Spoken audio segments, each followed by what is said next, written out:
अगर मैं आपसे कहूं कि भारत के सबसे चर्चित और सबसे पवित्र मंदिरों में से एक राम मंदिर आज करोड़ों रुपयों के विवाद से घिर चुका है, तो शायद आपको यकीन न हो। लेकिन पहले कुछ दिनों में सोशल मीडिया पर एक दावा आग की तरह फैल रहा है। दावा यह है कि राम मंदिर में 200 करोड़ रुपए गायब हो गए हैं। कुछ लोग इसे इतिहास का सबसे बड़ा धार्मिक घोटाला बता रहे हैं, तो कुछ इसे पूरी तरह राजनीतिक साजिश कह रहे हैं। लेकिन आखिर सच क्या है? सच में श्रद्धालुओं को पैसा गायब हो गया, या फिर सोशल मीडिया ने एक अधूरी कहानी को बढ़ा चढ़ाकर पेश कर दिया? आज हम किसी की तरफदारी नहीं करेंगे, न किसी पर बिना सबूत आरोप लगाएंगे, और न किसी वायरल पोस्ट को आग बंद करके सच मानेंगे। हम सिर्फ उपलब्ध तथ्यों, जांच और आधिकारिक बयानों के आधार पर पूरी कहानी को समझेंगे। इसलिए इस वीडियो को आखिरी तक जरूर देखिए। राम मंदिर सिर्फ एक मंदिर नहीं, बल्कि करोड़ों लोगों की आस्था, संघर्ष और भावनाओं का प्रतीक है। दशकों तक चले कानूनी विवाद के बाद जब अयोध्या में रामलला के भव्य मंदिर का निर्माण शुरू हुआ, तब देश विदेश से लाखों लोगों ने खुलकर दान किया। किसी ने 100 रुपए दिए, किसी ने लाखों, तो किसी ने सोना चांदी तक चढ़ा दिया। 22 जनवरी 2024 को प्राण प्रतिष्ठा के बाद श्रद्धालुओं की संख्या अचानक कई गुना बढ़ गई। हर दिन हजारों लोग दर्शन के लिए आने लगे। इसके साथ ही मंदिर में आने वाले दान की मात्रा भी तेजी से बढ़ने लगी। अब जरा सोचिए, अगर हर दिन लाखों रुपए नगद आए, साथ में सोना, चांदी और कीमती सामान भी आए, तो उसे संभालना कितना मुश्किल काम होगा। इसी वजह से मंदिर ट्रस्ट ने दान गिनती और रिकॉर्ड रखने की पूरी व्यवस्था बनाई। दान पेटियों को तय समय पर खोला जाता, कर्मचारियों की मौजूदगी में गिनती होती, सीसीटीवी कैमरा लगे होते और बैंक में जमा करने की प्रक्रिया अपनाई जाती। कागजों पर तो सब कुछ व्यवस्थित दिखाई देता था, लेकिन फिर अचानक सोशल मीडिया पर कुछ ऐसे आरोप सामने आने लगे जिन्होंने पूरे देश का ध्यान अपनी ओर खींच लिया। कुछ पोस्टों में कहा गया कि दान की रकम में गड़बड़ी हो रही है, कुछ में दावा किया गया कि गिनती के दौरान चोरी हो रही है, और फिर देखते ही देखते एक संख्या वायरल हो गई, 200 करोड़ रुपए। यह वही आंकड़ा था जिसने पूरे विवाद को राष्ट्रीय चर्चा बना दिया। लेकिन सबसे दिलचस्प बात यह है कि शुरुआत में इस दावे के साथ बहुत कम लोग यह बता रहे थे कि 200 करोड़ का आंकड़ा आखिर आया कहां से। क्या किसी सरकारी रिपोर्ट में ऐसा लिखा था? क्या किसी कोर्ट ने ऐसा कहा था?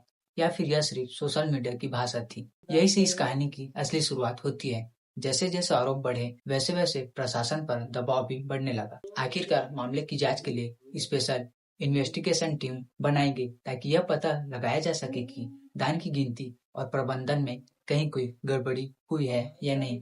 जांच शुरू हुई, सीसीटीवी फुटेज देखे गए, रिकॉर्ड खंगाले गए और कई कर्मचारियों से पूछताछ किया गया।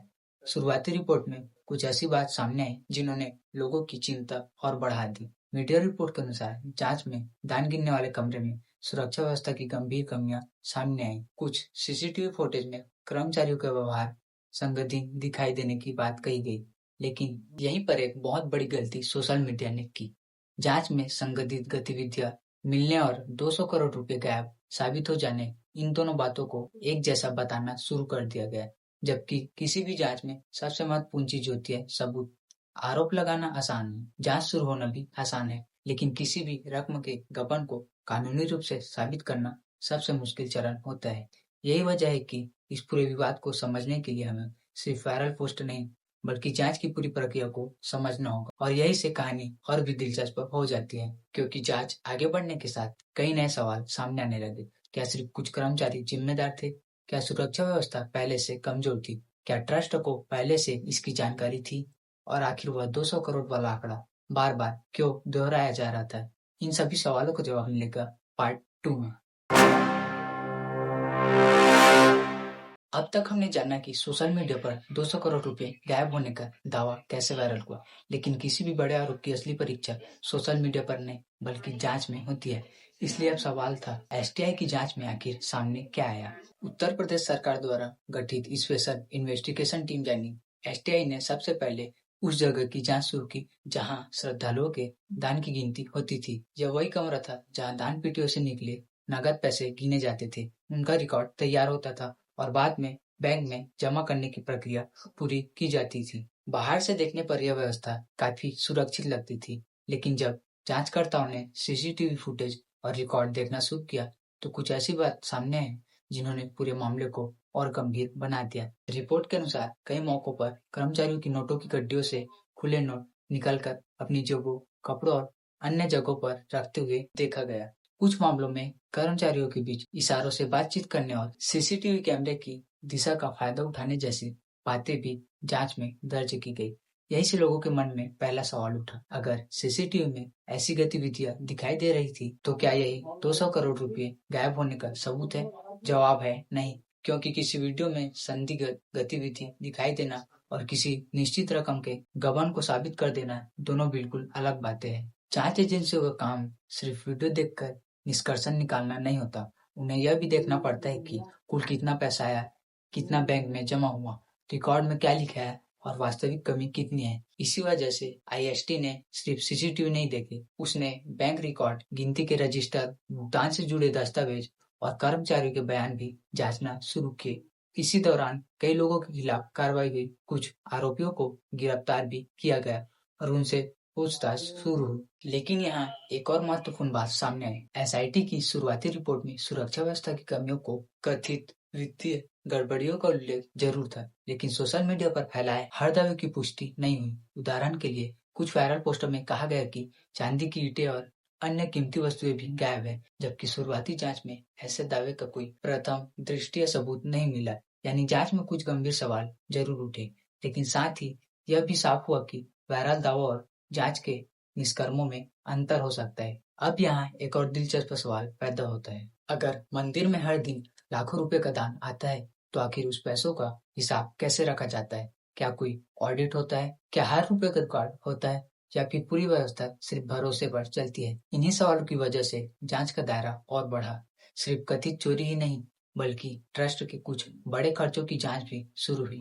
रिपोर्ट के अनुसार जांचकर्ताओं ने मंदिर से जुड़े कुछ बड़े आयोजनों पर हुए खर्च और वित्तीय रिकॉर्ड की भी समीक्षा शुरू की, ताकि यह देखा जा सके कि सभी प्रक्रियाएं नियम के अनुसार हुई थी या नहीं। हालांकि यह जांच का हिस्सा है और इसका मतलब यह नहीं कि उन खर्चों में कोई गड़बड़ी साबित हो चुकी है। यहीं पर यह मामला सिर्फ चोरी की जांच तक सीमित नहीं रहा, बल्कि पूरे वित्तीय प्रबंधन और पारदर्शिता पर सवाल उठने लगे। लेकिन दूसरी तरफ मंदिर ट्रस्ट का कहना कुछ और था। ट्रस्ट ने दावा किया कि उसे अब तक हजारों करोड़ रुपए का दान मिला है और उसका बड़ा हिस्सा मंदिर निर्माण और धार्मिक गतिविधियों में खर्च किया गया है। साथ ही ट्रस्ट ने कहा कि वह जांच में पूरा सहयोग कर रहा है और सभी रिकॉर्ड उपलब्ध कराए जा रहे हैं। तो कहानी दो हिस्सों में बढ़ चुकी है। एक तरफ जांच एजेंसियां थी जो संभावित गड़बड़ियों की जांच कर रही थी, दूसरी तरफ ट्रस्ट था जो कह रहा था कि पूरी प्रक्रिया पारदर्शी है और जांच पूरी होने का इंतजार किया जाना चाहिए। लेकिन आखिर 3,264 करोड़ का दान कहाँ से आया, कितना खर्च हुआ और 200 करोड़ वाला आंकड़ा आखिर पैदा कैसे हुआ? यही सबसे बड़ा सवाल है और इसका जवाब हम पार्ट 3 में समझेंगे। अब तक आपने देखा कि जांच शुरू हुई, कुछ संदिग्ध गतिविधियों की बात सामने आई और कई लोगों से पूछताछ भी हुई, लेकिन इस पूरी कहानी का सबसे बड़ा सवाल अभी भी वही खड़ा था। आखिर सोशल मीडिया पर बार बार 200 करोड़ का आंकड़ा क्यों दिखाई दे रहा था? क्या एसआईटी ने अपनी रिपोर्ट में लिखा था कि 200 करोड़ रुपए गायब है? क्या किसी कोर्ट ने यह कहा या फिर किसी ऑडिट रिपोर्ट में यह रकम दर्ज है? जब इस पूरे मामले को ध्यान से देखा जाता है तो पता चलता है कि स्थिति सोशल मीडिया पर दिखाई जाने वाली कहानी से कई ज्यादा जटिल है। दरअसल शुरुआती दिनों में कई नेताओं और सोशल मीडिया पोस्टों में अलग अलग आंकड़े सामने आने लगे। किसी ने कहा करोड़ों रुपए का हिसाब नहीं है, किसी ने सोना चांदी का सवाल उठाया तो किसी ने सीधे 200 करोड़ की बात कह दी। लेकिन इन दावों और आधिकारिक जांच के बीच फर्क समझना बहुत जरूरी है। अब दूसरी तरफ देखते हैं, राम मंदिर ट्रस्ट ने सार्वजनिक रूप से कहा कि ट्रस्ट के गठन के बाद से उसे लगभग 3,264 करोड़ का दान प्राप्त हुआ है। ट्रस्ट के अनुसार इस राशि में लगभग 2,370 करोड़ मंदिर निर्माण और उससे जुड़ी धार्मिक गतिविधियों पर खर्च किए जा चुके हैं। यानी एक तरफ हजारों करोड़ रुपए के दान का रिकॉर्ड सामने था और दूसरी तरफ सोशल मीडिया पर 200 करोड़ रुपए गायब होने का दावा। यहीं से लोगों के मन में भ्रम पैदा शुरू हुआ।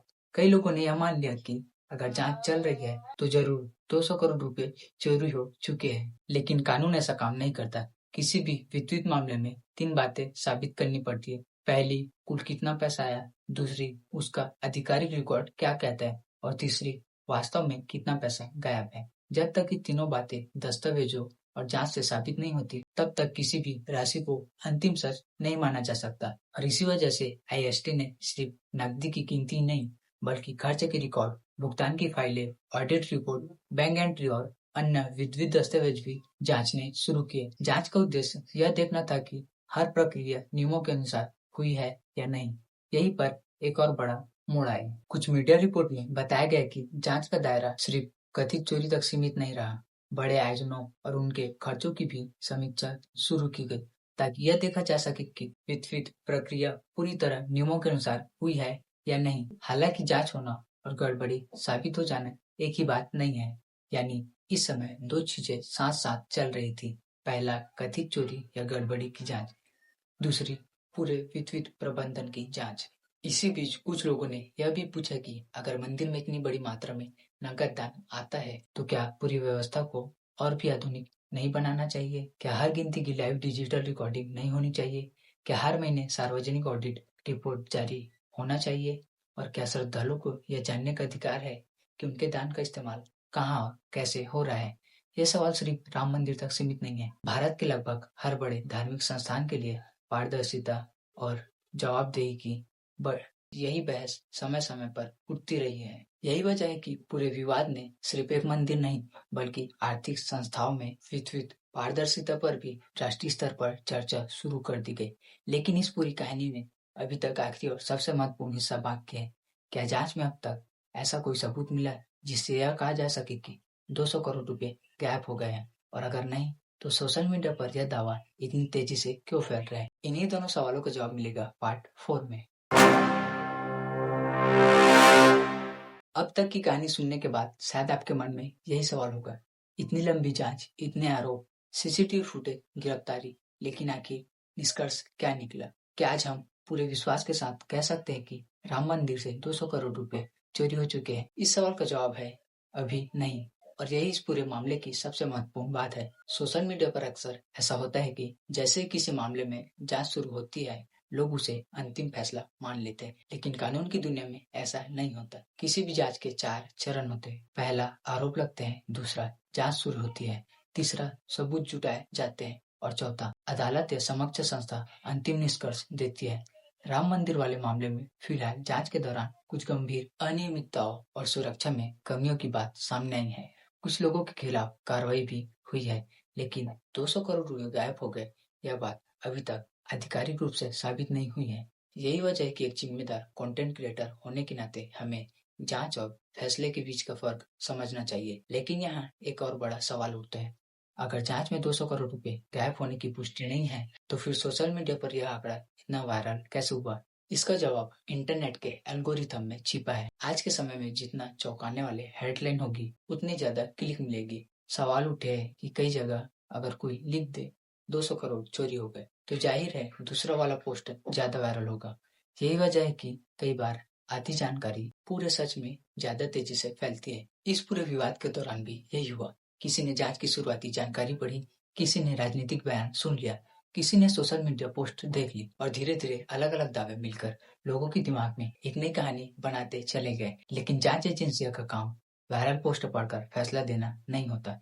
ये दस्तावेज देखते हैं, बैंक रिकॉर्ड मिलाते हैं, सीसीटीवी की जांच करते हैं, गवाहों से पूछताछ करते हैं, और तभी किसी निष्कर्ष पर पहुंचते हैं। और यही वजह है कि अभी भी इस मामले की कई कड़ियां जांच के दायरे में हैं। अब जरा एक बात सोचिए, अगर किसी मंदिर में हर दिन लाखों रुपए का दान आता है, तो क्या सिर्फ ईमानदारी के भरोसे व्यवस्था चल सकती है? शायद नहीं। आज बैंकों में हर लेन देन रिकॉर्ड होता है, दुकानों में डिजिटल भुगतान का हिस्सा रहता है, तो फिर इतने बड़े धार्मिक संस्थानों में भी तकनीक का इस्तेमाल और ज्यादा मजबूत क्यों न किया जाए? कई विशेषज्ञ मानते हैं कि ऐसी संस्थाओं में पूरी डिजिटल ट्रैकिंग, नियमित स्वतंत्र ऑडिट और समय समय पर सार्वजनिक वित्त रिपोर्ट लोगों का भरोसा और मजबूत कर सकती है, क्योंकि यहाँ सिर्फ पैसों का सवाल नहीं है, यह करोड़ों लोगों की आस्था का सवाल है। और जब आस्था जुड़ी हो, तो पारदर्शिता भी उतनी ही जरूरी हो जाती है। यही कारण है कि इस पूरे विवाद ने सिर्फ एक कथित चोरी ही नहीं, बल्कि पूरे सिस्टम की मजबूरी पर सवाल खड़े किए हैं। लेकिन वीडियो खत्म करने से पहले एक आखिरी सवाल अभी भी बाकी है। इस पूरे मामले में हमें क्या सीख मिलती है? क्या हमें सोशल मीडिया पर दिखाने वाली हर खबर पर तुरंत भरोसा कर लेना चाहिए, या फिर हर बड़े दावे को तथ्यों की कसौटी पर परखना चाहिए। इसी सवाल का जवाब पूरी कहानी का निष्कर्ष होगा पार्ट 5 में।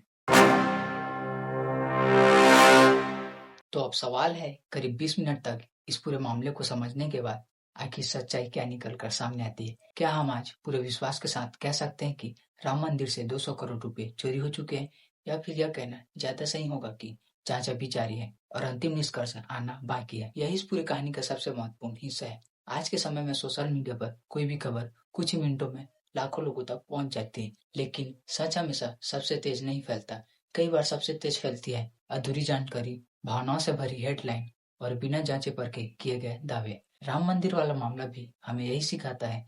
जब सोशल मीडिया पर 200 करोड़ गायब जैसी हेडलाइन वायरल हुई, तो बहुत से लोगों ने बिना पूरी रिपोर्ट पढ़े, बिना जांच का इंतजार किए उसे अंतिम सच मान लिया। और दूसरी तरफ कुछ ऐसे लोग भी थे जिन्होंने बिना जांच पूरी हुए हर आरोप को पूरी तरह झूठ बता दिया। लेकिन इन दोनों के बीच एक तीसरा रास्ता भी होता है, तथ्यों का रास्ता।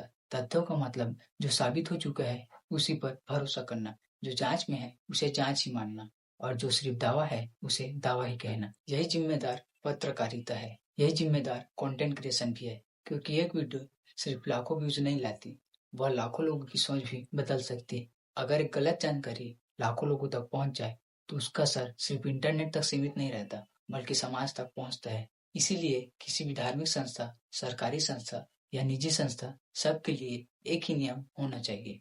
अगर हर लेन-देन का स्पष्ट रिकॉर्ड होगा, अगर समय-समय पर स्वतंत्र ऑडिट होगा, अगर जांच निष्पक्ष होगी, तो लोगों का भरोसा और मजबूत होगा, और अगर कहीं गलती हुई है तो कानून अपना काम करेगा। यही एक लोकतांत्रिक व्यवस्था की सबसे बड़ी ताकत होती है। अब तक सामने आई जानकारी के अनुसार जांच में कुछ गंभीर अनियमितताओं और सुरक्षा में कमियों की बात जरूर सामने आई है, लेकिन 200 करोड़ गायब हो गए, यह बात अभी अंतिम रूप से साबित नहीं हुई है। जांच आगे बढ़ रही है और अंतिम निष्कर्ष संबंधित एजेंसियां और अदालत की प्रक्रिया के बाद ही स्पष्ट होगा। तो अगली बार जब भी आपके मोबाइल स्क्रीन पर कोई चौंकाने वाली खबर आए, एक पल रुके, खुद से सिर्फ 3 सवाल कीजिए। क्या इसका कोई आधिकारिक स्रोत है? क्या जांच पूरी हो चुकी है?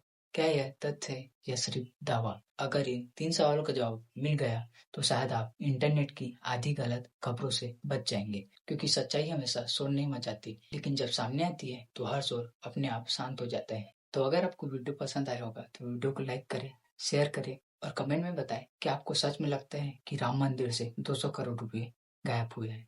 तो बाय बाय, बहुत जल्द मिलते हैं नए वीडियो के साथ।